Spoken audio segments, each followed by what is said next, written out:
Katherine O'Flaherty, far better known as Kate Chopin, is widely considered to be one of our greatest novelists, excelling with her many short stories.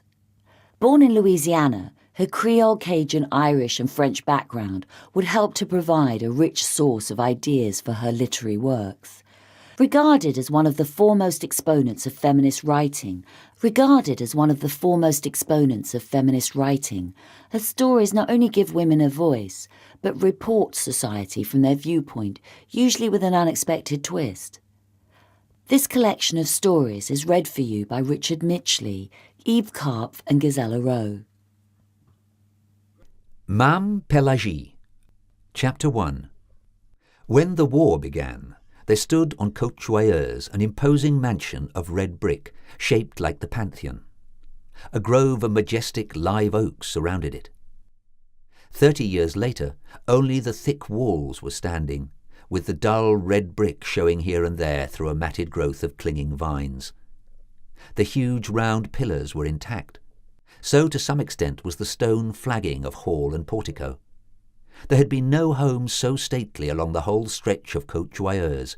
Everyone knew that, as they knew it had cost Philippe Valmet $60,000 to build away back in 1840.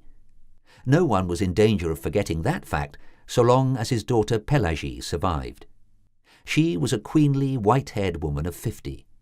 Mame Pelagie, they called her, though she was unmarried, as was her sister Pauline, a child in Mame Pelagie's eyes, a child of 35.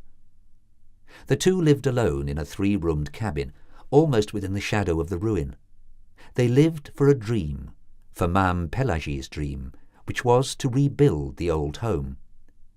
It would be pitiful to tell how their days were spent to accomplish this end, how the dollars had been saved for 30 years, and the Picayunes hoarded, and yet not half enough gathered.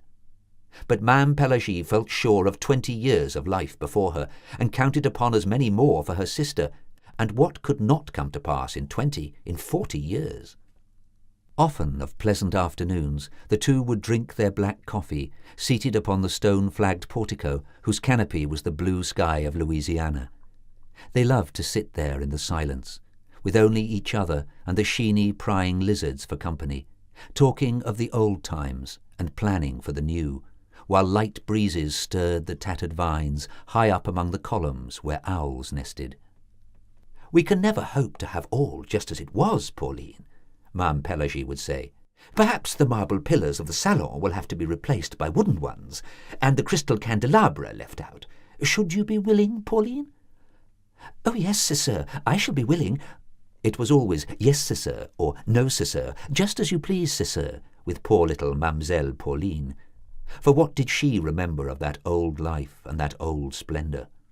Only a faint gleam here and there, the half-consciousness of a young, uneventful existence, and then a great crash.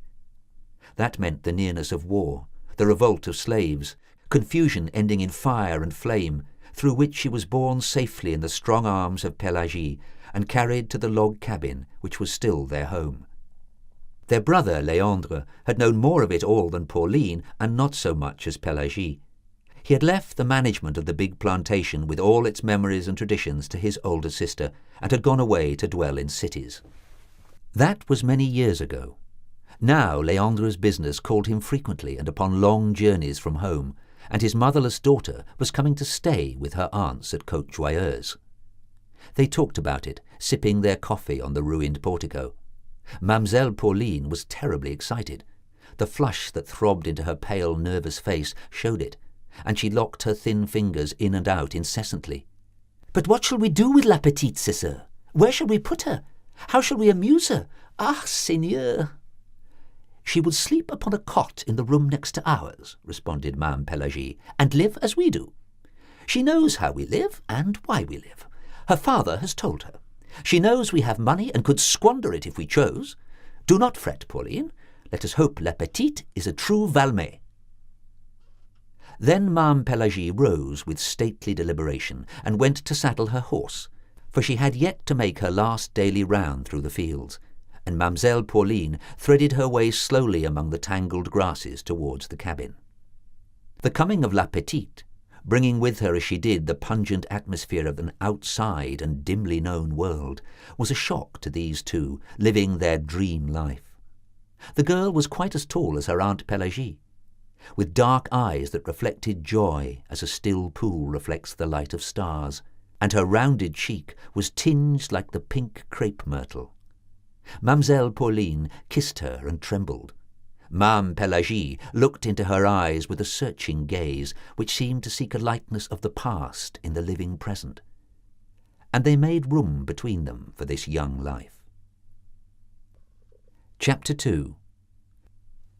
La Petite had determined upon trying to fit herself to the strange, narrow existence which she knew awaited her at Côte Joyeuse. It went well enough at first. Sometimes she followed Mame Pelagie into the fields to note how the cotton was opening ripe and white, or to count the ears of corn upon the hardy stalks. But oftener she was with her Aunt Pauline, assisting in household offices, chattering of her brief past, or walking with the older woman arm in arm under the trailing moss of the giant oaks. Mademoiselle Pauline's steps grew very buoyant that summer, and her eyes were sometimes as bright as a bird's, unless La Petite were away from her side, when they would lose all other light but one of uneasy expectancy. The girl seemed to love her well in return, and called her endearingly Tantante. But as the time went by, La Petite became very quiet, not listless but thoughtful, and slow in her movements. Then her cheeks began to pale, till they were tinged like the creamy plumes of the white crepe myrtle that grew in the ruin. One day, when she sat within its shadow, between her aunts, holding a hand of each, she said, "Tante Pelagie, I must tell you something, you and Tantante." She spoke low, but clearly and firmly. "I love you both. Please remember that I love you both. But I must go away from you. I can't live any longer here at Côte Joyeuse." A spasm passed through Mademoiselle Pauline's delicate frame. La Petite could feel the twitch of it in the wiry fingers that were intertwined with her own. Mame Pelagie remained unchanged and motionless. No human eye could penetrate so deep as to see the satisfaction which her soul felt. She said, "What do you mean, Petite? Your father has sent you to us, and I am sure it is his wish that you remain." "My father loves me, Tante Pelagie, and such will not be his wish when he knows." "Oh," she continued with a restless movement, "it is as though a weight were pressing me backward here. I must live another life, the life I lived before. I want to know things that are happening from day to day over the world, and hear them talked about. I want my music, my books, my companions. If I had known no other life but this one of privation, I suppose it would be different. If I had had to live this life, I should make the best of it, but I do not have to. And you know, Tante Pelagie, you do not need to.